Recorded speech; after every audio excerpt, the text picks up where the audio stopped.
if you think Man United can't get any more embarrassing and mid from game to game, well, you are completely wrong. Bournemouth 2, Man United 2. Before we do get into it, make sure you are hitting that subscribe button. We are that close now to 70 subscribers.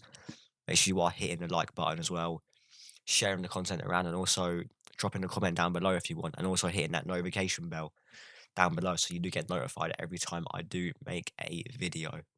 Now, Man United travelled to the Vitality Stadium to face Bournemouth, and this was just after I recorded my last video on the Aston Villa preview, so make sure to go check that out as well.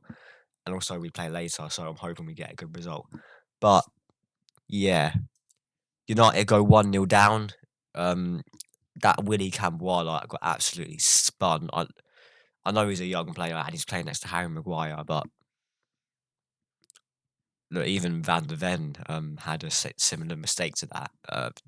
Whatever one's worse, you can decide. But yeah, Camboire gets into an absolute catastrophe, really, and then Dominic Solanke slots in a very good finish, and then pretty much out of nowhere against the run of play, Bruno Fernandes, who by the way was shit. Don't let the fact that he scored a brace, sort of fool you. He was awful. Against the run of play, Garnacho puts it across, and then Man United get the equaliser. But then it's pretty much not long until I think it was Dado and Camboire both got into sort of a mix up, and yeah, the defense in general did not play that well at all. The whole team in general didn't really play well at all. I thought the worst player on the pitch was definitely Rasmus Hoijlund. Garnacho got hooked at half time. I don't get how people rate him as a footballer. He is trash, really.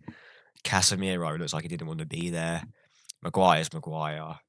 Wan-Bissaka and Rashford on that left-hand side were toilet.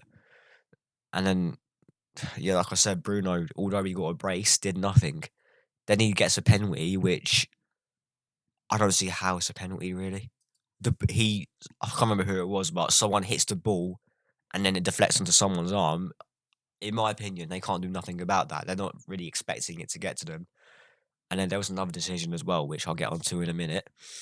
And then Bruno Fernandes, like he only does really, he's only good for penalties, slots it home, and it's 2-2. And then right at the end, Camboire brings down, I can't remember his name, Argentinian guy, I think it is, brings him down on the line, it seems to be. Well, the original contact was outside the box, while the contact still follows through on the line. And I think on the rules, if it's on the line, it's a penalty. So, in my opinion, it is a penalty. Man United got lucky. But even in general, quite a lot of decisions went Man United's way today. And look, another game where they faced over 20 shots. I think a graphic came up on Sky Sports that they faced about 530 shots. I can't remember in an exact time period, but it must be especially since the calendar year. Yeah, they're just not the calendar year, but in the season. Sorry, it was. Yeah, it was. I think this whole season they've faced about 540 shots. And look, when I'm even looking at how Man United played, the gap between their sort of defensive five, if you want to include Kobe Mainu, and then the attack it's massive. The amount of times that Dominic Solanke has space in the middle just to operate, and it's happened quite a lot. Every time I watch Man United, I see that amount of space being brought to other teams. The only difference is they haven't been slapped. They haven't really been slapped. Well, apart from Chelsea, where they lost right at the end, but they haven't really been punished too much. And I think a game where they'll get hammered, that will happen soon, and it might even to be a team that they won't really expect it to. But look, yeah, I was going to this Man United are an embarrassment of a football team, really. People are still backing Ten Hag on Twitter, still backing Garnacho on Twitter, still backing Rasmus Højlund on Twitter. Even when they've been knocked out of the League Cup by Newcastle, finished bottom of their Champions League group.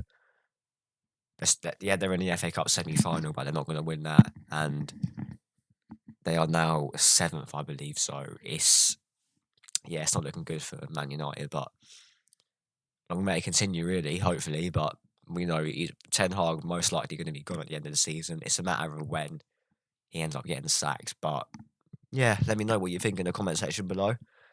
Um, my team Arsenal play Aston Villa, soon. Liverpool play Palace at 2:30. Um, the lineups have come out, and I might as well quickly read them out.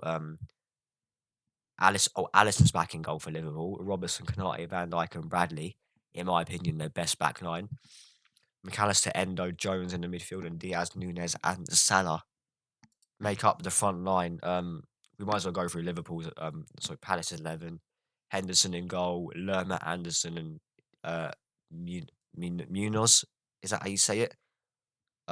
Is a back three. Mitchell, Hughes, Wharton, and Klein make up the middle, and Eze, Mateta, and Elise.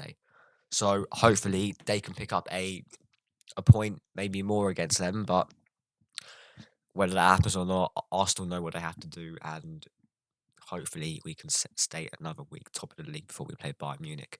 But look, let me know what you think in the comment section below. Let me know if you agree with what I said. Let me know your opinions on Man United, the title race, or anything to do with football, really. So yeah, make sure you are doing all of the above, and I'll see you lot for the preview later in a bit.